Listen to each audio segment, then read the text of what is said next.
자금 조달 초비상, 카드사가 위험하다. 일단 여러분 이 지표를 먼저 한번 보시죠. 여전체 만기 도래 현황입니다. 여전체라는 게 여신 전문기관의 사채를 말하거든요. 카드채라든가 활부금융채라든가 리스채를 말합니다. 이게 여러분 여신 전문기관은 여신 전문이니까 그죠? 예, 수신은 받을 수가 없어요. 예금이나 적금을 받을 수가 없다는 뜻이에요. 뭐 카드사나 활부금융사나 리스사, 캐피탈 같은 데는 그렇잖아요. 그죠? 그러면 이들은요 채권을 발행해서 자금을 조달합니다.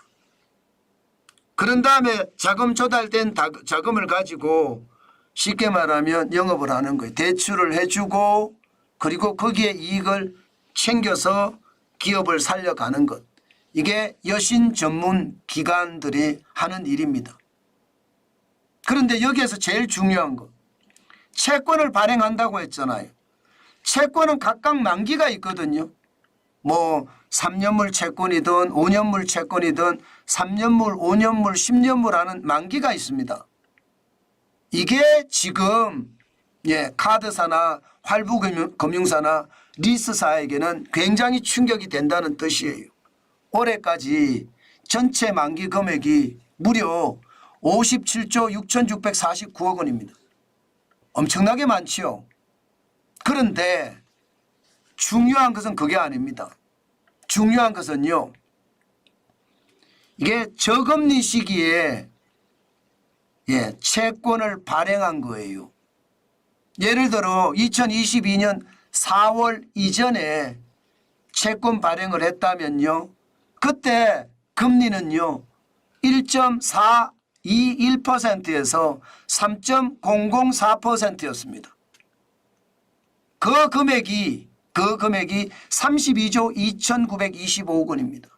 무려 퍼센테이지로 보면 말입니다. 올해 만기 금액 중에 와 이게 엄청납니다.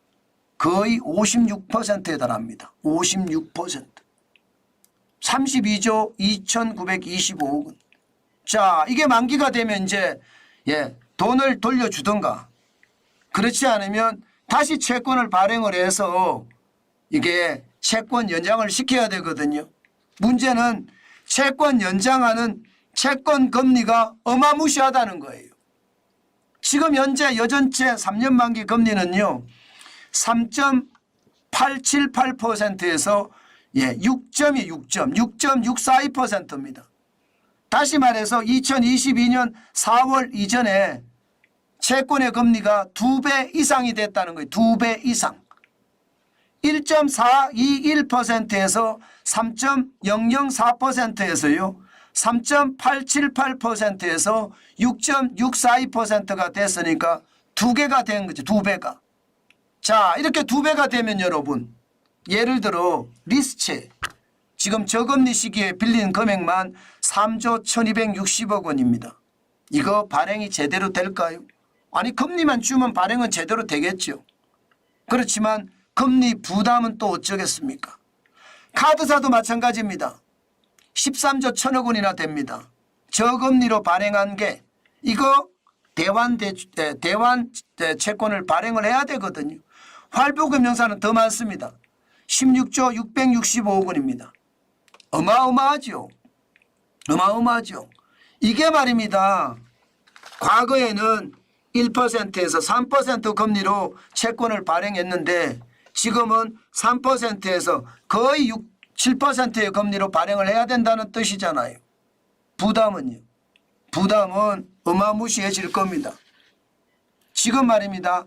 현재 이대로라면요. 그 부담감이 오히려 말입니다. 당기순이익을 넘어설 수도 있다는 그런 암울한 전망도 나옵니다. 지금 보시는 것처럼 말입니다. 2022년 당기순이익이 6조 129억 원이었습니다. 2023년 5조 2849억 원이었어요. 1년 사이에 12.1% 7280억 원이 줄어들었습니다. 문제는 연간 누적 이자 비용을 보면 이게 당기순이익을 확실히 넘어간다는 사실이에요. 2021년에 연간 누자 이자 비용이 4조 7,071억 원이었거든요. 그런데 2023년에는요. 9조가 될 가능성 굉장히 9조가 됐습니다. 9조 9,145억 원. 사실상 당기순이익에 5조 2,849억 원이니까 엄청 낮다는 거잖아요. 그죠? 9조가 됐으니까 9조가 만약에 이게 이익으로 났으면 이자 비용이 안 들어갔으면 카드사나 할부금융사나 리스사나 훨씬 더 좋았겠죠. 그런데 이자 비용이 이렇게까지 늘어난다는 것은 경영상에도 굉장히 좋지 않고요. 자칫 잘못하면 이자 폭탄이 누적이 돼서 폭발할 수도 있다. 이런 얘기가 나올 수 있거든요. 그런데 여기에서 끝나는 것이 아닙니다. 카드사든 할부금융사든 리스사든 말입니다. 그럼 뭐가 남았느냐? 이제 부동산 PF 대출이 남았습니다. 여신전문금융회사 25조 8천억 원의 부동산 PF 대출이 있습니다. 지금 이게 2023년 12월 말 기준이거든요. 이게 말입니다. 생각했던 것보다가 부동산 PF 대출의 연체율이 굉장히 큽니다. 지금 현재 여신전문기관은 4.44%에서 4.65%로 늘어났습니다. 전분기 대비해서 말입니다. 3분기 2023년 3분기 대비해서 2023년 4분기가 4.65%가 됐다는 건 결국 말입니다. 그만큼 말입니다. 연체가 높아진다는 뜻이에요. 이거 괜찮을까요? 카드채에 대한 발행의 이자 비용도 무서운데 부동산 PF 대출의 연체율까지 같이 겹치면 카드사나 할부금융사나 리스사, 캐피탈사들이 괜찮을까요? 저는 괜찮지 않다예요. 이 충격은요. 지금 당장 빵 하고 터지지는 않을지 모르지만 점점 말입니다. 점점 옥죄어 올 겁니다. 그만큼 지금 상황이 굉장히 어려워진다 이렇게 이야기합니다. 게다가 만약에 2022년에 있었던 강원도 레고랜드 사태 같은 채권 위기가 온다고 쳐요. 그때 과연 감당할 수 있을까요? 저는 카드사들이 이거 감당하기 생각보다 쉽지 않을 수도 있다. 저는 그 말씀 꼭 드리고 싶습니다. 지금 부동산이 그나마 조금 좋아져서 분양도 좋아지고 착공도 많이 들어가니까 다행이다 이렇게 이야기할 수는 있습니다. 그렇지만 금리가 고금리에서 안 내려와요. 이게 내려와야 되는데 이게 안 내려오니까 아마 저는 카드사든 할부금융사든 리스사든 굉장히 위험에 처할 가능성이 있다고 봅니다. 때문에 여러분 항상 우리는 언제든 제2금융권의 위기는 온다고 말씀을 드렸으니까 조심하시는 거 잊지 마시고요. 정부는요 지금 부동산 PF 대출 걱정 없다. 역사적 고점 대비해 보면 여신 전문기관도 얼마 안 된다. 2013년에 17.70%까지 기록한 적도 있는데 지금 4.65%를 왜 걱정하냐 이렇게들 이야기는 합니다. 그렇지만 2022년 레고랜드 사태가 터질 때 채권 시장이 그야말로 대위기를 맞았었잖아요. 그것과 저는 지금이 그렇게 차이가 없다고 생각합니다. 전체 금융권이 2022년에 13.62%까지 가면서 금융권의 위기를 자초했다. 그래서 저축은행의 사태가 터졌다. 그렇기 때문에 위험하다. 그렇게 이야기했었다면 지금은 2.70%니까 걱정할 게 없다. 정부는 그렇게 둘러댑니다. 저는 둘러댄다고 보거든요. 절대 여러분 이거 누가 어떤 말을 하는 걸 믿지 마십시오. 내가 경제를 알아서 내가 스스로 믿어야지 누가 어떻게 한다는 것을 믿고 거기에 우리가 휘둘리면요. 결국은 최악의 사태를 맞을 수도 있거든요. 이게 투자에 대한 책임은 나에게 있는 거지 절대로 남한테 있는 게 아닙니다.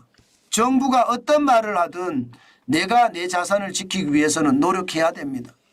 그래야지 그 자산을 지켜내고 앞으로도 더 단단한 대한민국이 되지 않겠습니까? 그러면서 또 더 강한 나의 자산 관리가 되지 않겠습니까? 저는 그게 반드시 필요하다고 생각합니다. 지금 카드사 특히 이금융권에 대한 어떤 이야기는 지속적으로 지금 나오고 있잖아요. 지속적으로. 그렇기 때문에 여러분 진짜로 조심해야 돼요. 이게 지속적으로 나온다는 것은 그만큼 위기의 강도가 저는 커진다고 보는 겁니다. 위기의 강도가. 그렇게 커질 때 진짜 조심하셔야 됩니다.